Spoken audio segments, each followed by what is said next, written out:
Hello, welcome to back my channel in political wide world. Guys, जैसा कि आप जानते हैं कि मैं इस चैनल पे अपने पॉलिटिक्स से रिलेटेड नोट्स शेयर करती हूँ आप सभी के लिए, चाहे वो बीए पॉलिटिकल साइंस ऑनर्स के स्टूडेंट हो, एमए पॉलिटिकल साइंस से रिलेटेड स्टूडेंट हो, या फिर कोई कॉम्पिटिटिव एग्ज़ाम्स में भी यूपीएससी बीपीएससी में भी। गाइस, पॉलिटिक्स अगर ऑप्शनल आपके एग्ज़ाम पेपर में आप सेलेक्ट करते हैं पॉलिटिकल साइंस को, तो आप इसे नोट्स के तरह रेफ़र कर सकते हैं और अपनी स्टडी को और स्ट्रॉन्ग कर सकते हैं। तो आपके कोई फ्रेंड हो जो पॉलिटिकल साइंस लाइक करता हो और पढ़ता हो, तो आप ज़रूर उसे शेयर कीजिएगा।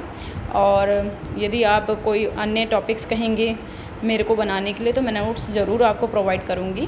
तो आज हम पढ़ने वाले हैं यूरो केंद्रीयवाद के बारे में गाइस, जो कि एक ऐसा विषय है। यूरो केंद्रीयवाद आईआर में आता है, कॉम्पिटिटिव पॉलिटिक्स वाले सब्जेक्ट में भी ये क्वेश्चंस बनकर आ जाते हैं एग्ज़ाम में। लाइक क्वेश्चन आपको दिखेगा कि यूरो केंद्रीकरण क्या है, उसका अर्थ बताइए, अभी के परिप्रेक्ष्य में बताइए यूरो केंद्रीयवाद क्या है, व्हाट इज़ यूरो सेंट्रलिज्म। तो जैसा कि हम जानते हैं, इस शब्द से ही आपको पता चल रहा होगा, जैसे यूरोप को केंद्र में रखना, यानी कि जैसे हम जानते हैं मैप में लाइक यूरोप जो है सेंटर में आता है, तो यूरोप को ऐसा कहना था मध्यकाल में, लाइक हमारे स्वतंत्रता से पूर्व का जो दौरान देखें हम, द्वितीय विश्व युद्ध हो, तो मध्यकाल में जो है गाइस ये यूरोप के मानना था। और अभी भी मानना है कि वो बीच में पड़ता है, उसका सेंटर में है उसका स्थान भौगोलिक एरिया में, तो वो वास्तव में ताकतवर है। उसी ने काफ़ी सारी टेक्निक्स को पूरे वर्ल्ड में फैलाया है। जैसे लाइक हम जानते हैं ब्रिटेन के, मतलब यूरोप के देश ब्रिटेन, फ्रांस ने ही अधिकतर देशों पर like Asia, Africa, Latin America में जाकर उन्होंने शासन किया था। उन्हें अपना साम्राज्यवाद उन्होंने फैलाया था, औपनिवेशिक बनाए थे सभी देशों को। तो विश्व के इतिहासकारों ने हम देखें तो यूरोप की शक्ति के केंद्र के रूप में देखना ही यूरो केंद्रीकरण है ना। यही देखा गया है कि विश्व के अधिकतर हिस्सों पर एशिया, अफ्रीका व लैटिन अमेरिका जैसे देशों में यूरोप ने कई देशों पर शासन किया जा चुका है, जिसे हमने औपनिवेशीकरण के नाम से भी हम जानते हैं, जिसमें अमेरिका, फ्रांस, इंग्लैंड जैसे यूरोपीय देशों ने विश्व के विभिन्न भागों में जाकर शासन किया है गाइस, है ना। और उनकी खोज की ऐसा माना जाता है। इनके देशों ने आकर हमारे भारत की भी खोज की, और तत्पश्चात पुर्तगाली वगैरह के शासन आकर उन्होंने शासन करना शुरुआत कर दी। इसी को यूरो केंद्रवाद के नाम से जाना जाता है। तो यूरोपीय केंद्रवाद एक विश्व दृष्टिकोण है गाइस, एक वर्ल्ड को देखने का पर्सपेक्टिव है, जिसमें हम देखें तो पश्चिमी सभ्यता पर आधारित है। वह वेस्टर्न जो है किंगडम उस पर आधारित है, उसे पश्चिमी देशों को प्रदर्शित करता है, ऐसा बताया जाता है। विश्व की व्याख्या अमेरिका, यूरोप के संदर्भ में ही की जाती है, क्योंकि वहीं से अनेक तथ्यों, विचारकों की खोज हुई, ऐसा कहना है यूरोप का, कि अधिकतर जो इतनी भी खोज हैं, इन्वेंशंस हुए हैं या थिंकर्स हैं, प्लेटो और अरस्तु, एरिस्टोटल, वो सभी अधिकतर पश्चिमी देशों से ही है। परंतु वास्तविकता ऐसी नहीं है। हमारे देश भी काफ़ी पुराने हैं, सनातन तो काल से ही हमारे वेदों पुराणों में भी बहुत कुछ नॉलेज वाली चीज़ें हैं गाइस, जो कि अभी निकल कर आ रही हैं बाहर। परंतु ये पहले की बात है, जिसमें ऐसा नहीं माना जाता था, जिसमें केवल यही कहा जाता था कि विश्व को जो आधुनिक बनाया है तो केवल यूरोपियों ने, ऐसा माना जाता है। 13वीं से 20वीं सदी तक गाइस, इतने सारे सालों तक हम देखें तो यूरोप के देशों द्वारा ही औद्योगिक क्रांति लाई गई, स्वतंत्रता जैसी अनेक सभ्य घटनाएं घटी हैं। यूरोपीय केंद्रवाद का विकास यूरोपीय उपनिवेशवाद के बाद हुआ, यानी जब उन्होंने सभी देशों को उपनिवेश का बनाना स्टार्ट कर दिया। और इसका विश्वास धीरे धीरे आधुनिक काल में इसका स्पष्ट रूप से देखा जा सकता है कि मॉडर्न युग तक आते आते कई वर्षों तक इन्होंने शासन किया, कई देशों तक फैले, हर एक महाद्वीपों में जाकर इन्होंने अपना फैलाव करना चालू किया यूरोप ने। तो 1988 में यूरो सेंट्रलिज्म जो वर्ड है गाइस, इस शब्द का प्रयोग करा किसने? मार्क्सवादी विचारक समीर अमीन ने, जो कि पूंजीवादी विकास की विचारधारा को परिभाषित करने पर इन्होंने जोर दिया था, तथा वैश्विक परिधि मॉडल व निर्भरता सिद्धांत के संदर्भ में भी किया था इन्होंने, समीर अमीन ने।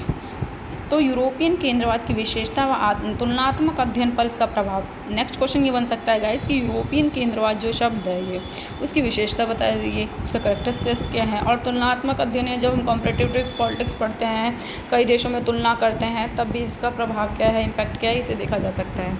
यूरोपीय केंद्रवाद यूरोपियन लोगों व यूरोप को इतिहास व ऐतिहासिक विश्लेषण का केंद्र मानता है, यानी वो कहता है कि इतिहास की शुरुआत जो है वो यूरोप से ही हुई है, वहीं से सेंटर है, वही केंद्र है, वहीं से शुरुआत हुई। यही धारणा यूरोपीय देशों को सर्वोपरि मानती है। यूरोप स्वयं को एक सभ्यता ना मानकर एक विशेष प्रकार का सभ्यता मानता है गाइस। वो ऐसे दिखाता है कि हम बहुत ही विशेष स्पेशल हैं, जो कि 1950 के दशक तक तुलनात्मक राजनीतिक केंद्र बिंदु में यूरोप के देश ही रहते थे, जैसे प्राथमिक रूप से ब्रिटेन, फ्रांस, जर्मनी, सोवियत संघ, ये सभी देशों पे उन्होंने तुलनात्मक राजनीतिक अध्ययन सबसे पहले अरस्तू ने किया। गाइस हम जानते हैं अरस्तू ने 158 देशों के संविधानों का अध्ययन किया था काफ़ी वर्ष पहले ही, तो वो भी यूरोप से संबंधित थे, तो इसलिए कहा जाता है।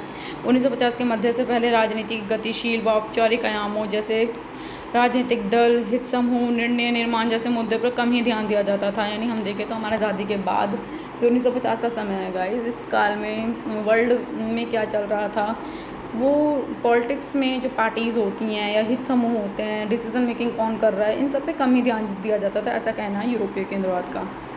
जो कि कहते हैं कुछ ऐसे वैज्ञानिक तथ्य हैं जिन्होंने खोजा सकता है, उन्होंने ही खोजा है, जो सभी सभ्यता व परिस्थितियों में लागू किया जा सकता है, इसे ही वे सार्वभौमिकता दृष्टिकोण कहते हैं। यह मान्यता ही यूरोप को स्वयं में सर्वश्रेष्ठ बताती है। यही यूरोपीय केंद्रवाद की धारणा बताती है कि हम ही सार्वभौमिक हैं, और हमने तुलनात्मक भी सिखाया है सभी को तुलना करना। तुलनात्मक राजनीति केवल सरकार के विभिन्न भागों तक ही सीमित नहीं है, जबकि तुलना करने में हम देखें तो देशों के बीच हम तुलना कर सकते हैं ना, कंपेयर कि कौन ज़्यादा शक्तिशाली है, कौन आर्थिक विकास कर रहा है, कैसा कर रहा है, राजनीतिक स्तर कैसा है सभी देशों का, है ना, कहाँ पर लोकतांत्रिक राज्य है, कहाँ पर सैनिक शासन है ना, और एक दलीय व्यवस्था, बहुदलीय व्यवस्था। इस तरीके से हम काफ़ी तरीके से तुलना कर सकते हैं विभिन्न देशों के बीच में। और कई गैर शासनिक तत्व भी हो जाते हैं, जैसे धार्मिक सांस्कृतिक मान्यताओं के बीच भी हम भेद कर सकते हैं, तुलना कर सकते हैं, कंपेयर कर सकते हैं कि कहाँ पे कौन सी संस्कृति का ज़्यादा विकास हो रहा है, या कौन सा धर्म माना जाता है। लाइक इस्लामिक धर्म होता है, हिंदू धर्म होता है, ईसाई, पारसी, है ना, हर एक धर्म को मानने वाले अनेक देश भी मिल जाएंगे हमें कंपेयर करने के लिए। पहले यानी 1950 के पहले हम माने तो राजनीतिक दल व औपचारिक आयामों जैसे राजनीतिक दल हित निर्माण जैसे मुद्दों पर ही थे, जबकि 1950 के बाद इन तत्वों का अध्ययन और ज़्यादा बड़ा है, अधिकतर किया जाता है ताकि तुलनात्मक राजनीतिक अध्ययन सही प्रकार से हो। यानी कि राजनीतिक तत्व को देखने के साथ साथ गैर राजनीतिक तत्व, जिसमें हमने धार्मिक और सांस्कृतिक गाइस पढ़ा ना, कि कहाँ पे कैसे कपड़े पहने जाते हैं, खान पीन, भाषा, इन सभी में हम कंपैरिजन कर सकते हैं। तुलनात्मक राजनीति के अध्ययन के दूसरे चरण को देखें तो 1950 के मध्य से लेकर 1960 के बाद दशकों में तक प्रोफेसर मोहंती नामक प्रोफेसर ने व्यवहारवाद की बात करी, विकासवाद, डेवलपमेंटनिज्म और आधुनिकीकरण, मॉडर्निज्म का युग कहते हैं। जब डेवलप हुआ तो मॉडर्न युग आ गया। इस चरण में हम देखें तो 1960 में ऑलमोट की पुस्तक पॉलिटिक्स ऑफ डेवलपिंग एरियाज प्रकाशित हुई, जिसमें उन्होंने और डेवलपमेंट और आधुनिकीकरण की बात कही है। और एप्टर, रॉकेन, वॉर्ड, पाई जैसे विचारक हैं, वर्बा राजनीतिक विकास के सिद्धांतों के प्रतिपादन करने में सार्वभौमिक महत्ता का दावा करते हैं। अब इन परिवर्तनों के परिणामस्वरूप हम देखें जो चेंजेस आ रहे हैं विश्व में, यूरोपीय केंद्रवाद को चुनौती मिली है ना। पहले जो 1950 से पहले क्या था कि यूरोप कह रहा था स्वयं को ही सर्वोपरि सर्वव्यापकता बता रहा था, परंतु जब लोगों ने, अन्य विचारकों ने अनेक चीज़ों में तुलना करना स्टार्ट करा देशों के बीच, तो उन्होंने बताया कि ऐसा नहीं है, आप ही सर्वोपरि नहीं है। विभिन्न देशों में बहुत प्राचीन सांस्कृतिक वेद रह चुके हैं या पुराण रह चुके हैं, सांस्कृतिक विशेषताएँ, उनकी धार्मिक विशेषता बहुत इम्पॉर्टेंट हो जाती है, या राजनीति में भी लोकतंत्रात्मक देश भी काफ़ी सारे हैं। तो इस प्रकार से आधुनिकता, सार्वभौमिकता जैसी जो थॉट है, उसमें यूरोप ने स्वयं को इन तीनों तत्वों के रूप में परिभाषित किया है। 15वीं से 16वीं सदी में शताब्दी के बीच यूरोप में पूंजीवाद का उदय हुआ है। गाइस हम जानते हैं कि यूरोप में ही ये कैपिटलिज्म का शुरुआत हुआ है, कहा जाता है। इस परिवर्तन को सामंतवाद ने चुनौती दी थी, सामंतवाद से चुनौती मिली थी, पूंजीवाद का परिवर्तन हुआ, और उसे भी यूरोपियन देश अपनी वजह से मानते थे, है ना। जिसमें सामंतवाद क्या था गाइस, जिसमें किसान वगैरह, कृषक जो है खेती करते थे और उस पर सामंतों का अधिपत्य रहता था। पादरी वर्ग, चर्च, पॉप, इन सब का जो हमने हिस्ट्री में पढ़ा है, इनका शासन चला करता था। परंतु उसके बाद फिर पूंजीवाद आया, जब मार्क्सवाद जैसी थॉट या उदारवाद जैसी जो लिबरल की जो मांग की गई, उदारवाद की जो बात की जाती है, स्वतंत्रता, समानता की जो बात की गई है, वो पूंजीवाद के बाद ही स्टार्ट हुआ है गाइस, जिसे यूरोपीय केंद्रवाद कहा जाता है। परंतु वास्तव में इन देशों ने गरीबी को भी बढ़ावा दिया है। एक तरीके से समानता तो दी, परंतु गरीबी भी दी ताकि ये खुद को विकसित कर सकें। यानी कि यूरोपीय देशों द्वारा अफ्रीकी, एशियाई देशों में जाके गुलाम बनाया गया तथा उनका शोषण किया गया, जिसे वर्तमान में भी ये पश्चिमी देश विकासशील कहते हैं। लाइक जबकि हम विकसित हो गए हैं वो पश्चिमी देश, और हम विकासशील हो गए हैं, जिसने आकर हमें लूटा, या हमारे धरती जैसे हमारे ही भूमि पर आकर उन्होंने काम वाम करवाया, व्यापार के लिए आए, परंतु यहीं पे शासन करने लगे, असभ्य बोलकर। यूरोपीय देशों का मानना था कि हमने विकास आधुनिकीकरण को लेकर आए हैं सभी देशों में, जबकि देखा जाए तो उन्होंने हमारी चीज़ों को लिया भी तो, तभी तो हम गरीब हुए, गुलाम बने। तो इस तरीके से हम देख सकते हैं यूरोपीय केंद्रवाद की धारणा को। यूरोप केंद्रवाद यानी यूरो सेंट्रलिज्म क्या है गाइस? देखिए, इसके अंतर्गत यूरोपीय की जो हम ऊपर से पढ़ते आ रहे हैं, इंट्रोडक्शन है और अच्छे से हम डिफ़ाइन कर रहे हैं इसे, कि यूरोपीय देश जो हैं स्वयं को दुनिया का केंद्र मानते हैं। वे स्वयं को विश्व में सभी विकसित व सभ्य बदलावों का उत्तरदायी मानते हैं।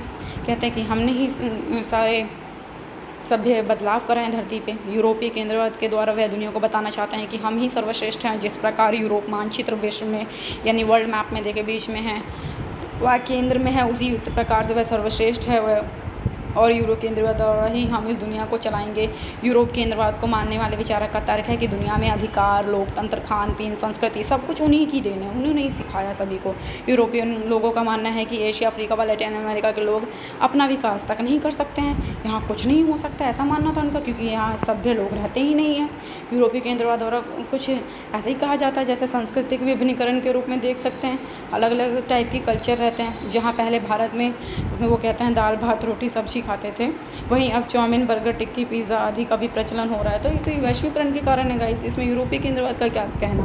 तो वो तो केवल एक धारणा है जो कि अब ख़त्म हो चुकी है, वर्तमान में नहीं माना जाता, क्योंकि अब वर्तमान में देखें तो बहुलवादी विचारक स्थापना हुई है कि हर एक देश अपना विकास कर सकता है, आत्मनिर्भरता की बात की जाती है ना गाइस। समीर अमीन नामक जो हमने विचारकों पर पढ़ा जिन्होंने यूरो केंद्रवाद का वर्ड का यूज़ किया था गाइस, उनके बारे में है थोड़ा इंट्रोडक्शन, कि समीर अमीन मिस्र की राजधानी कायरो में सन 1931 में उनका जन्म हुआ और 1988 में उन्होंने पहली बार इस वर्ड का यूज़ किया था यूरो केंद्रवाद का, जो कि मार्क्सवादी विचारक है समीर अमीन, और यह एक इकोनॉमिस्ट, राजनीतिक विज्ञान के वो थे, विचारक थे और विश्व व्यवस्था विश्लेषक भी रह चुके हैं। विख्यात मार्क्सवादी समीर अमीन का 87 की आयु में आकर निधन हो गया।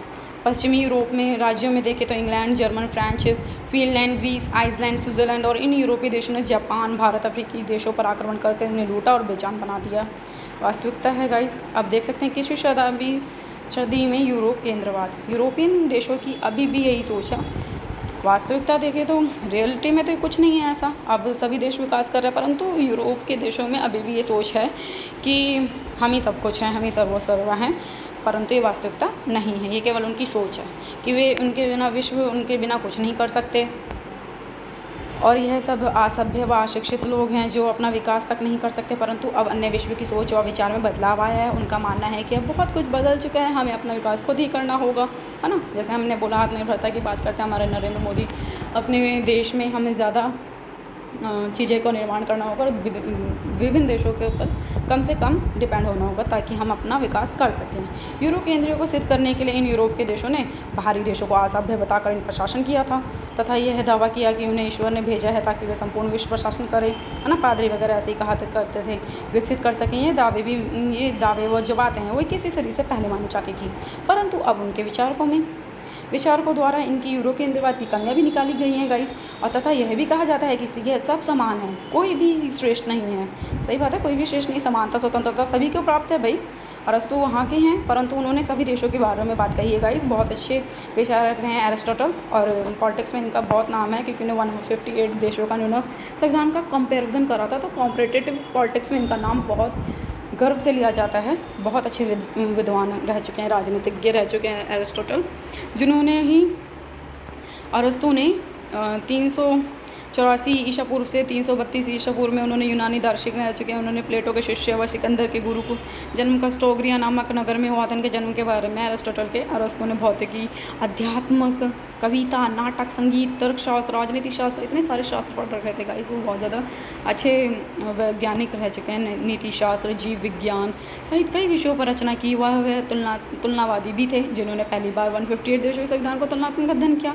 उन्होंने ही सबसे पहले यूरोपीय केंद्रवाद की आलोचना भी की, और यह कह के की ये कैसी नीति है भाई जिसमें बुद्धिमान राज्य को भी असभ्य कहा जाकर उन पर शासन किया जाता है ना। सभी देशों में भाई बुद्धि है, तो बुद्धिमान राज्य का असभ्य कैसे करके शासन कर सकते हैं। तो उन्होंने अपने ही यूरोप की आलोचना की है, जो कि सरासर गलत है। तो ये एकदम उन्होंने लौटा दिया और अब विकसित करने की बात की जाती है ना। वो कहते हैं कि शासन किया और वो सरासर गलत है। एक तो उन्हें उन्हें लूटा और उन्हें विकसित करने की बात की जाती है, ऐसा कहते हैं एरिस्टोटल।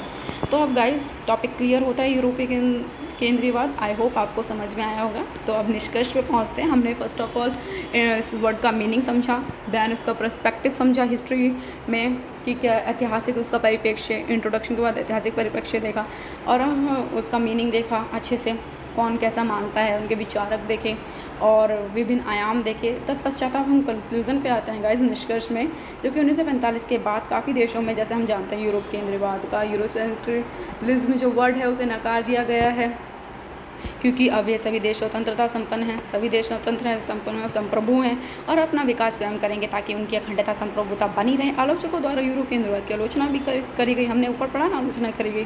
तपस्या करने के पश्चात आप ये देख सकते हैं विश्व में इसकी छवि गायब होती जा रही है, क्योंकि सभी देश अपने सुरक्षित और विकसित करने में लगे हुए हैं, सभी देश अपने आप को डेवलपमेंट करने के लिए, सुरक्षा करने के लिए तत्पर हैं और सभी अपना विकास कर सकते हैं। उन्हें यूरो केंद्रीयता की ज़रूरत नहीं है, आवश्यकता नहीं है, परंतु आज भी उनका मानना है, यानी यूरोप देशों की सोच है भाई, तो वो अभी भी यही सोचते हैं यूरोपीय केंद्रीयता है, परंतु वास्तव में अब इसका कोई प्रभाव नहीं है, ना प्रभाव सारे ख़त्म हो चुके हैं। अब तो बहु केंद्रीयता का युग है, जहाँ आसियान, सार्क, दक्षेश, सफ्टा, संयुक्त राष्ट्र संघ जैसे अंतर्राष्ट्रीय संगठनों के रूप में हम देख सकते हैं, है ना। यूएनओ है, WTO है, जिसमें विश्व स्तर पर निर्णय लिए जाते हैं और सभी देशों की भूमिका होती है कि केवल एक देश की नहीं। तो गाइस आपका ये सेशन ख़त्म होता है। आई होप आपको समझ में आया होगा। थैंक यू फॉर वॉचिंग और keep liking, share with your friends और subscribe to my channel, share with your friends. Thank you.